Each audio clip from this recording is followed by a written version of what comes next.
इस वीडियो में हम बात करेंगे क्लास 12 अल्टरनेटिंग करंट के एक डेरिवेशन के बारे में, जिसका नेम है AC voltage applied to a register.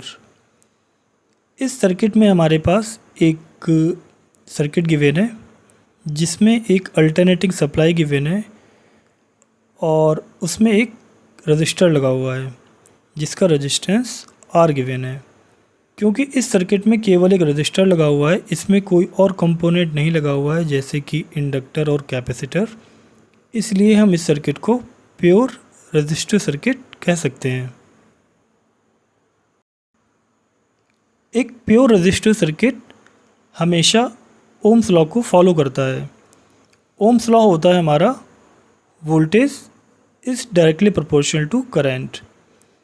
Ohms law हमें ये बताता है कि जैसे जैसे हम वोल्टेज को बढ़ाएंगे वैसे वैसे करंट इंक्रीज़ होने वाला है। प्योर रेजिस्टिव सर्किट में करंट और वोल्टेज हमेशा सेम फेज में होते हैं। प्योर रेजिस्टिव सर्किट में करंट और वोल्टेज के बीच का जो फेज एंगल होता है फाई, उसकी वैल्यू हमेशा 0 होती है। फेज एंगल 0 होने का मतलब ये होता है कि किसी भी प्योर रेजिस्टिव सर्किट में जैसे जैसे आप वोल्टेज बढ़ाओगे करंट भी वैसे वैसे ही इंक्रीज़ होगा। अगर वोल्टेज 0 में था तब करंट भी 0 में होगा, अगर वोल्टेज मैक्सिमम में होगा तब करंट भी मैक्सिमम में होगा, और वोल्टेज अगर नेगेटिव होगा तब करंट भी नेगेटिव में जाने वाला है। मतलब उनके बीच का फेज एंगल हमेशा 0 रहेगा। तो आप हमेशा याद रखना कि एक pure resistive circuit ohm's law को फॉलो करता है। गिवन सर्किट में हमारे पास एक प्योर रेजिस्टिव सर्किट है जिसमें एक रजिस्टर लगा हुआ है जिसका रेजिस्टेंस R है, जिसको हमने एक अल्टरनेटिंग सप्लाई से कनेक्ट किया हुआ है जिसकी जो वैल्यू है वो है V0 साइन ओमेगा t। यहाँ पर V0 रिप्रेजेंट कर रहा है पीक वैल्यू ऑफ वोल्टेज और साइन ओमेगा टी रिप्रेजेंट कर रहा है कि जो आपकी वेव है वो एक साइनोसॉइडल वेव है।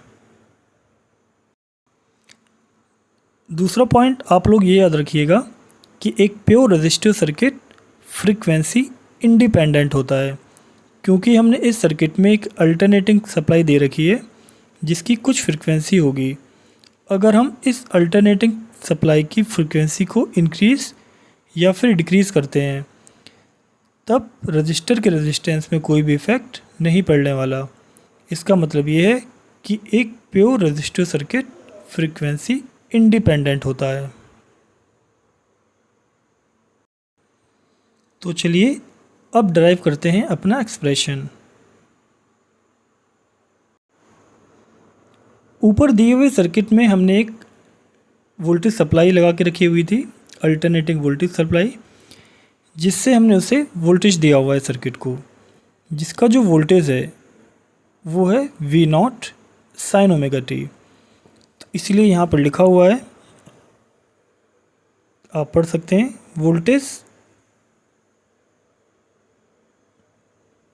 Voltage across AC generator can be written as Vs is equal to V0 sine omega t। यहाँ पर जो Vs है वो रिप्रेजेंट कर रहा है आपका सोर्स वोल्टेज, V0 रिप्रेजेंट कर रहा है पीक वोल्टेज, और साइन ओमेगा टी रिप्रेजेंट कर रहा है कि जो आपकी वेव है वो एक साइनोसॉइडल वेव है।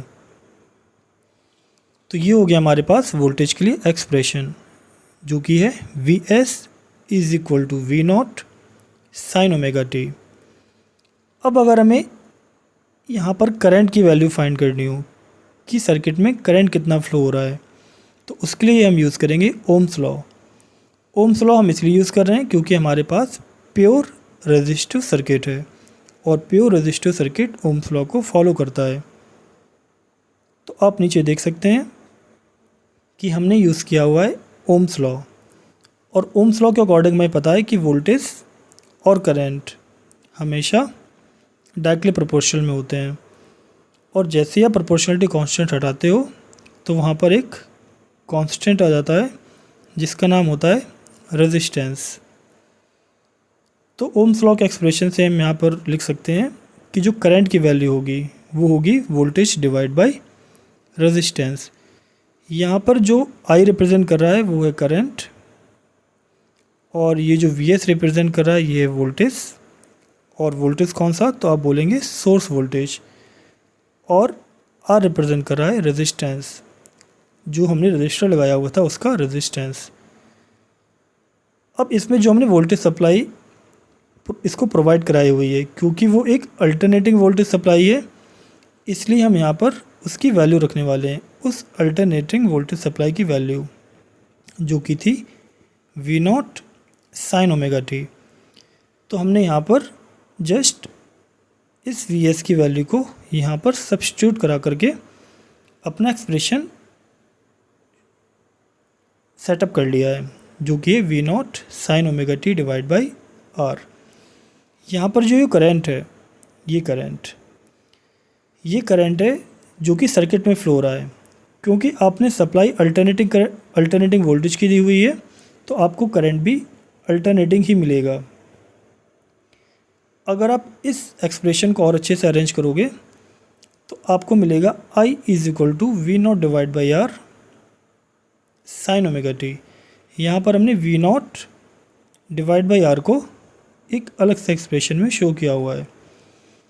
अब अगर आप यहाँ पे ध्यान से देखेंगे तो ये जो V0 डिवाइड बाई R है, इसमें V0 रिप्रेजेंट कर रहा है पीक वैल्यू ऑफ वोल्टेज, और जो R है वो रिप्रेजेंट कर रहा है रजिस्टर का रेजिस्टेंस। तो जो V0 अपॉन R लिखा हुआ है, इसकी जगह पे हम लिख सकते हैं करंट, बट वो होगा पीक करंट, क्योंकि V अपॉन R को हम जस्ट करंट बोल रहे थे, बट यहाँ पे V0 डिवाइड बाई R लिखा हुआ है, इसलिए हम इसको बोलेंगे पीक करंट। तो आप यहाँ पे नोटिस कर सकते हैं कि हमने यहाँ पर इस पीक करंट की वैल्यू को शो किया हुआ है। तो हमारे पास एक फाइनल एक्सप्रेशन मिला हुआ है यहाँ पर, जिस पे लिखा हुआ है I is equal to I0 sine omega t. मतलब एक गिवन अल्टरनेटिंग वोल्टेज के लिए हमें अपने अल्टरनेटिंग करंट की वैल्यू मिल चुकी है, जिसकी वैल्यू है I is equal to I0 sine omega T. यहाँ पर जो I है वो रिप्रेजेंट कर रहा है सर्किट में करंट को, I0 रिप्रेजेंट कर रहा है पीक वैल्यू ऑफ करंट को, जो कि एक कांस्टेंट होगी, और साइन ओमेगा टी रिप्रेजेंट कर रहा है यहाँ पर कि वो जो आपका करंट मिला हुआ है वो भी साइनसॉइडल वेव में मिला हुआ है। क्योंकि आपने वोल्टेज साइनसॉइडल वेव में प्रोवाइड किया हुआ था, तो आपको करंट भी साइनसॉइडल वेव में ही मिलेगा। आप यहाँ पे एक चीज़ नोटिस कर पा रहे होंगे कि जो आपके पास वोल्टेज की वैल्यू थी वो थी V0 sine omega T, V0 sine omega T, और जो करंट की वैल्यू मिली हुई है वो है I0 साइन ओमेगा टी। मतलब हम यहाँ पर क्लियरली देख पा रहे हैं कि ये दोनों सेम फेज़ में है। इस केस में जो आपके पास फेज़ एंगल मिलेगा फाई, उसकी वैल्यू होगी 0 डिग्री, जैसा कि हमने पहले बोला हुआ था कि एक प्योर रेजिस्टिव सर्किट में करंट और वोल्टेज हमेशा सेम फेज़ में होते हैं, और उनके बीच का फेज़ एंगल 0 होता है। और एक pure resistive circuit ohm's law को फॉलो करता है, जो कि होता है voltage is directly proportional to I। तो हमने यहाँ पर अपना डेरिवेशन कंप्लीट कर लिया है, जो कि आया हुआ है हमारे पास I is equal to I0 sine omega t. Thank you.